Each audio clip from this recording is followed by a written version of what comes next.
예, 계속하겠습니다. 상담이론의 흐름을 이런 순서로 잡은 이유는 뭐냐면, 정신분석학이 1900년대 초반에 나타났고요. 행동주의가 20년대에 나타났습니다. 인주주의가 60년대 나타났고요. 인본주의가 70년대 나타났어요. 그 다음에 나머지는 그 이후에 나타난 이론들이라고 이해를 하시면 될 것 같아요. 그래서 그러한 흐름상의 차이 때문에 이렇게 시대순으로 배열을 했고요. 아들러 같은 경우를 다른 쪽에서는 이렇게 달리 별도로 분리하시는 경우가 많아요. 근데 제가 이 아들러를 이 정신분석학 이론의 그 쪽으로 집어넣은 이유는 맨 처음 아들러가 심리학을 배울 때 프로이드의 제자로 들어가서 배웠어요. 그러다가 이제 그 견해 차이 때문에 싸우고 나와서 달리 간 게 아들러입니다. 융의 경우는 프로이드에서부터 출발해서 이거를 그 개인적인 관점이 아니라 사회심리적으로 확장해 들어간 게 융이에요. 그래서 출발 자체는 기본적으로 프로이드라고 보시면 될 것 같아요. 물론 이제 나중에 나가서는 나는 프로이드가 아니다라고 얘기를 했죠. 프로이드 방식의 제자가 아니다. 고유의 것이다 라고 얘기를 했죠. 자, 그러면 교사 입장에서 세세한 기법까지 다룰 수는 없어요. 그것까지 알 필요도 없고, 왜냐하면 그런 부분들을 어설프게 썼다가는 큰일 나거든요.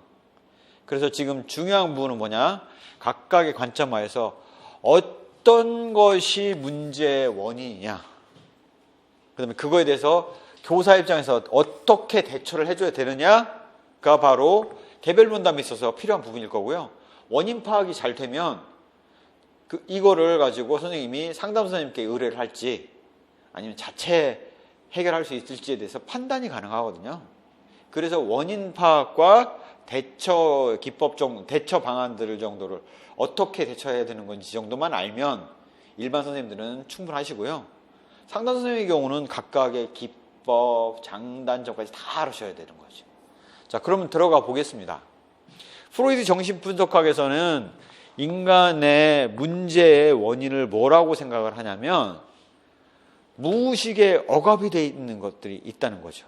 즉, 부모의 나의 이드가 있어요. 나의 본능이 추구하는 쾌락이 있어요. 부모의 도덕률이 슈퍼이고입니다. 만약에 내가 부모의 도덕률을 어겨버리면 부모가 나를 양육을 안 할 거예요. 그래서 생존 자체가 불가능해요.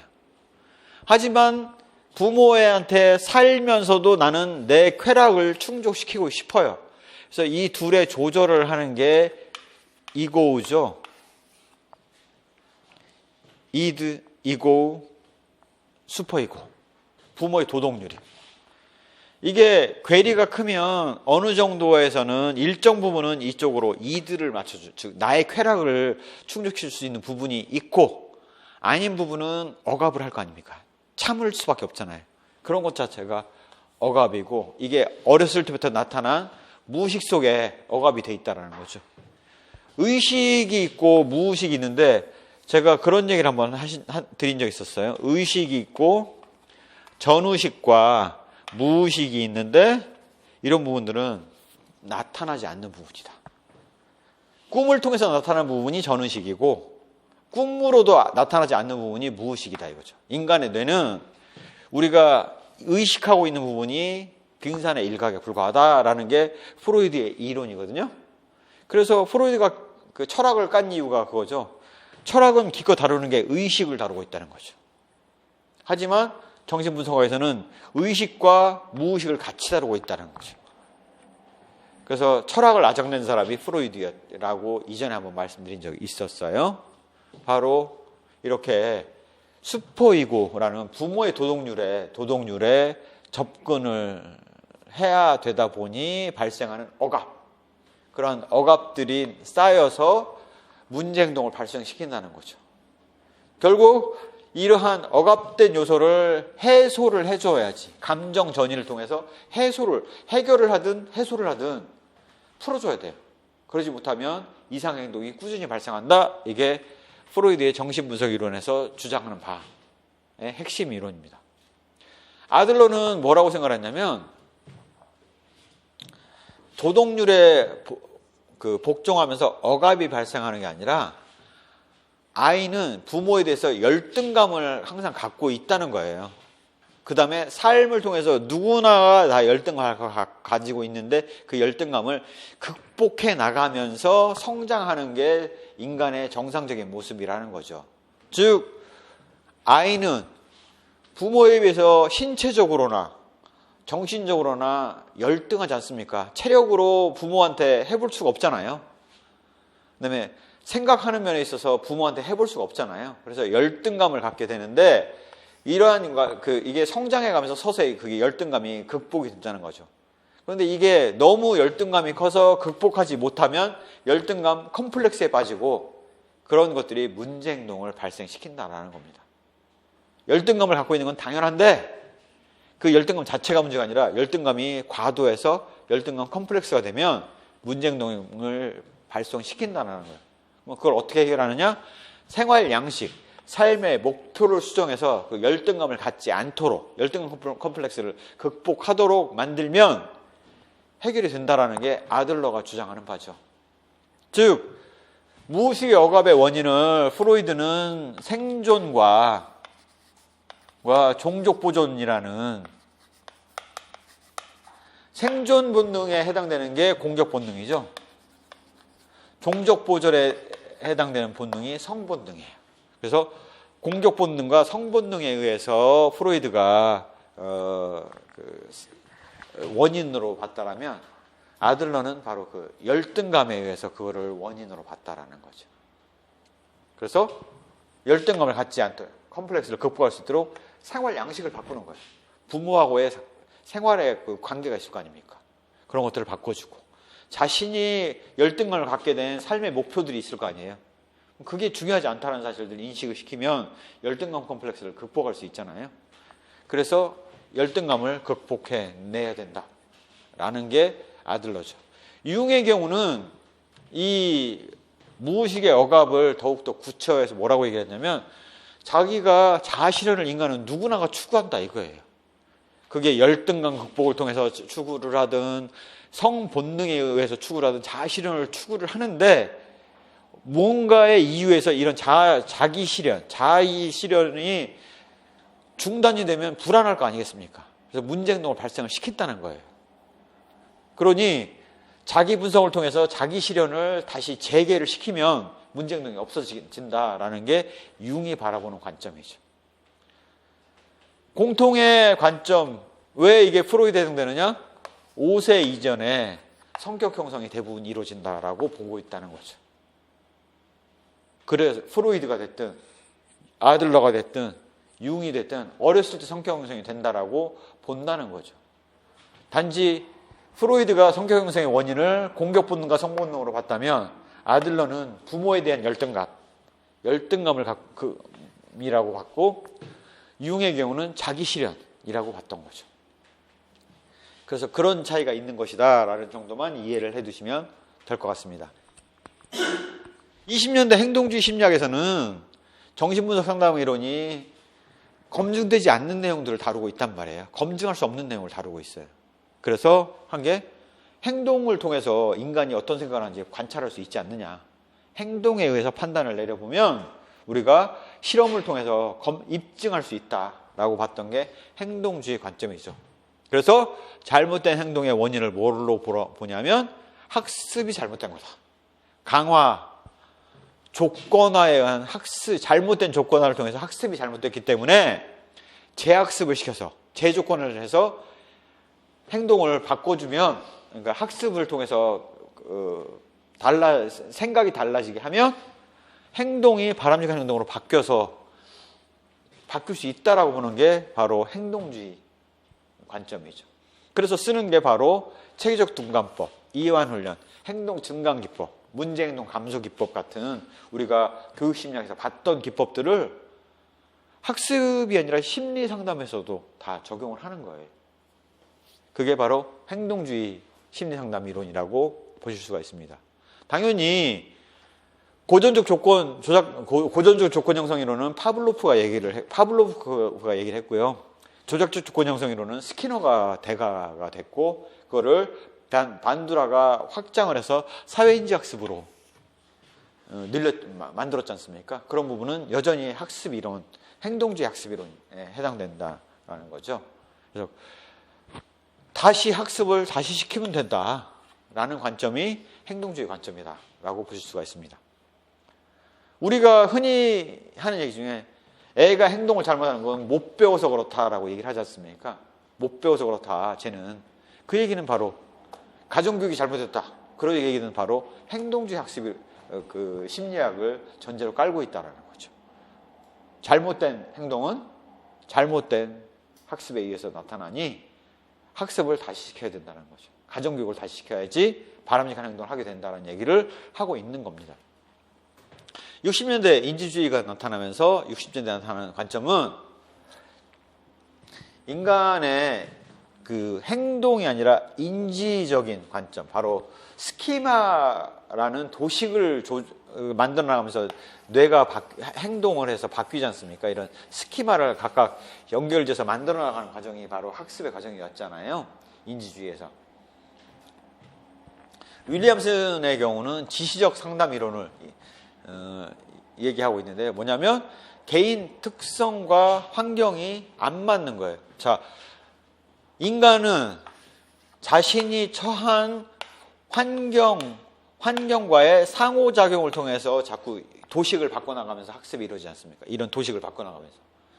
상호작용하는데 잘못된 환경하에 처해 있기 때문에 상호작용이 잘못 이루어지는 거고, 그게 문제행동을 발생시킨다는 거예요. 결국 윌리엄슨은 뭘 해야 된다라고 하냐면 자신이 처한 환경을 바꿔주면 바람직한 상호작용을 할 수가 있고, 그런 것들을 통해서 문제를 해결할 수 있다라고 보는 거죠. 그게 바로 지시적 상담이론. 개인 특성과 환경이 안 맞는 거예요. 누구한테는 이 환경이 상호작용할 때 알맞는 환경이 돼요. 하지만 어떤 사람에게는 이 상호작용이 바람직하지 못한 결과를 낼 수가 있는 거죠. 그래서 개인 특성과 환경을 부적합하니 환경을 바꿔서 지시적 요소로서 환경에 적응하도록 만들거나 환경을 바꿔서 문제 해결을 하면 문제가 해결된다라는 게 윌리엄슨의 지시적 상담 이론이라고 보는 거죠. 앨리스의 경우는 이러한 합리적 정서행동 치료 이론으로 해가지고 자기가 도식 형태로 해서 구축하는 게 뭘 구축하냐면 신념을 구축을 하는 거예요. 신념을. 자기 신념을 구축을 해요.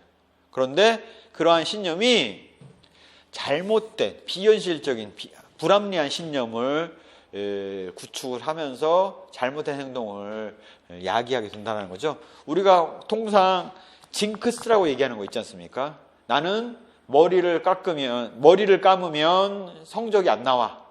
시험 기간만 되면 머리도 안 감고 하는 애들 있잖아요. 그런 것들은 사실은 잘못된 신념이거든요. 결국 앨리스의 합리적 정서행동 치료에서는 비합리적인 신념에 대해서 논박을 통해서 너 머리 안 감고 오면 성적 잘 된다는 거 어떻게 입증할 수 있어?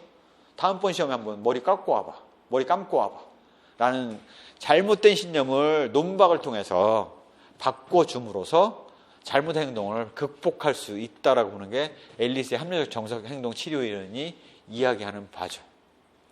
백의 인지치료 이론은 바로 이런 도식의 오류가 잘못되어 있으니 도식을 환경과의 상호작용을 통해서 바꿔주면 인지적 오류가 해결이 되면서 합리적인 행동을 할 수 있게 된다라는 게 인지치료 이론이 주장하는 바예요.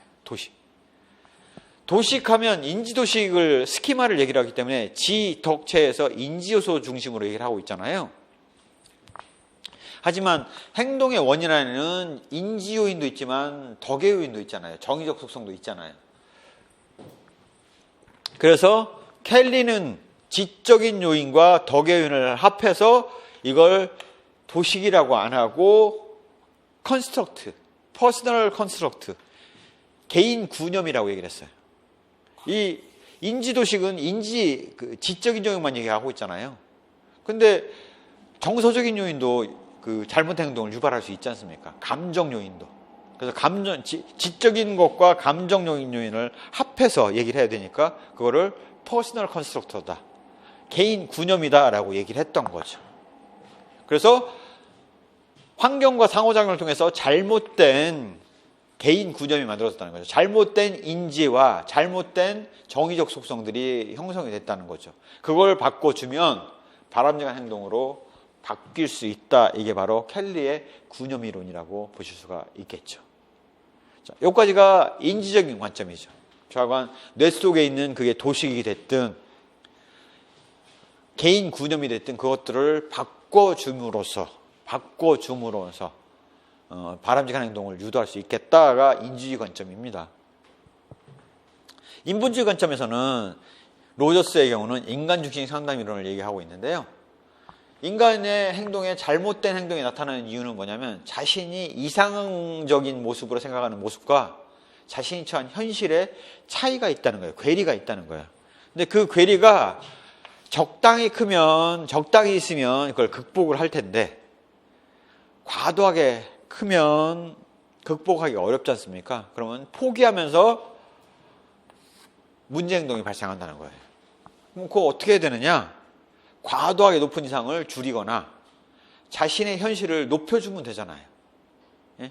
그래서 과도한 기대를 하고 있는 이상은 줄이고 박치가 가수하겠다. 그거는 과도한 기대니까 박치면 과도한 기대니까 가수가 아닌 다른 쪽으로 좀 줄일 수 있도록 이상을 과도한 기대를 줄이도록 하는 게 로저스의 인간중심 상담 이론이고요. 대신 박치라고 하더라도 박자 연습을 할 수는 있는 거 아닙니까? 그러면 가수까지는 안 돼도 노래를 지금보다는 잘하는 사람이 될 수 있잖아요. 자신의 현실을 바꿔나가는 노력을 하도록 하는 게 로저스의 인간중심 상담 이론이라고 보실 수가 있습니다. 그래서 자기 실현을 막는 이상과 현실의 괴리를 줄여주는 것이 바로 장애물을 제거하는 거고 그런 것들을 통해서 바람직한 행동을 유도하겠다가 로저스의 인간중심 상담 이론이라고 보실 수가 있습니다.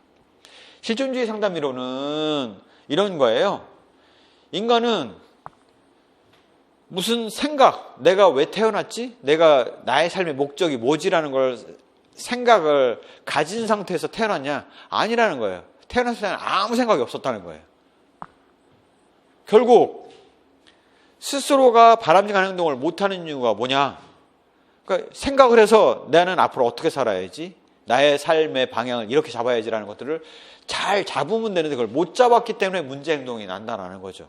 그래서 삶의 의미가 상실이 돼 있기 때문에 그런 거니 삶의 의미를 찾고 자기가 잘 실행하고 싶은 방안을 찾으면 목적의식을 갖고 문제 행동을 안 할 수 있다는 게 실존주의 상담 이론이 얘기하는 바죠.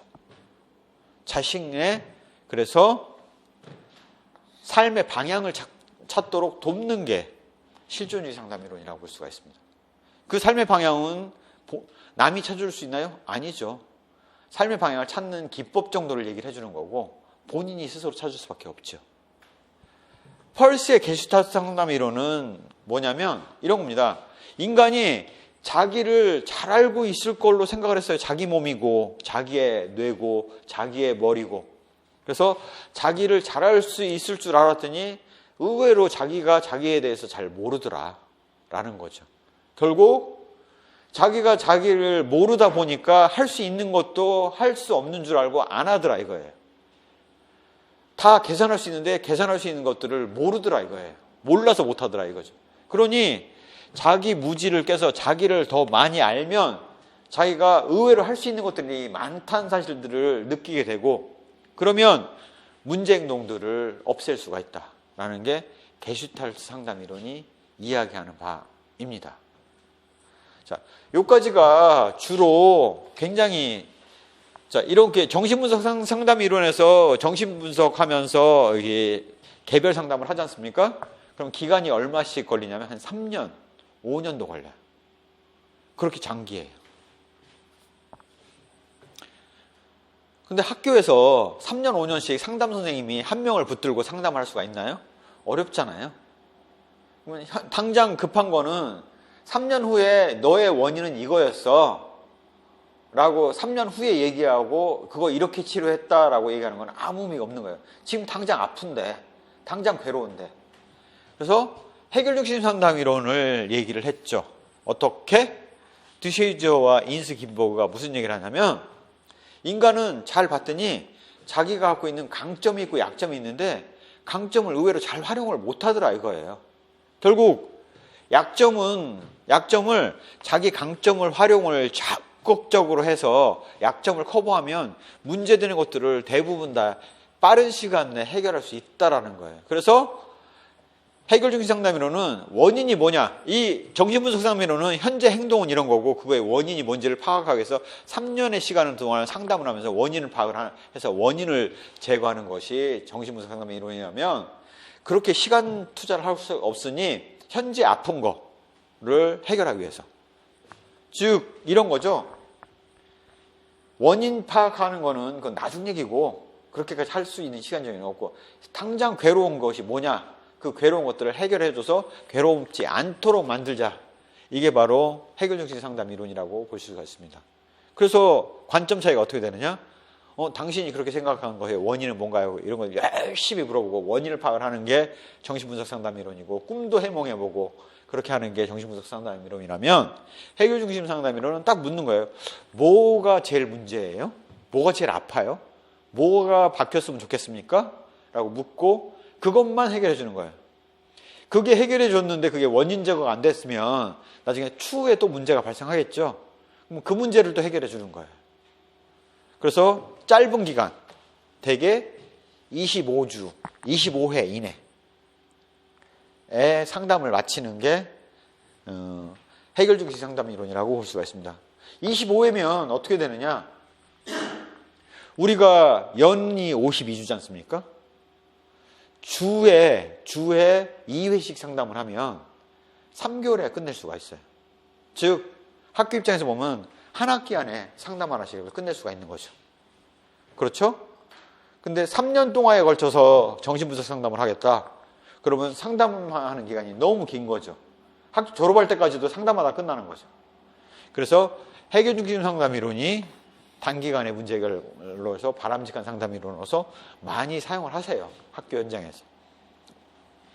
현실치료 이론은 인간이 잘 보니까 효율적인 삶을 스스로 자기 관리를 해서 효율적인 삶을 살 수 있음에도 불구하고 그 관리를 소홀히 하더라는 거예요. 예를 들자면 맨날 지각하는 게 문제인데 그걸 잘 봤더니 그게 대단한 게 아니라 어떤 악의를 갖고 있는 게 아니라 자명종 시계만 소리 큰 거를 사다가 갖고 있었으면 해결될 부분이 그걸 해결을 못하면서 비효율적으로 패배자가 되더라는 거죠.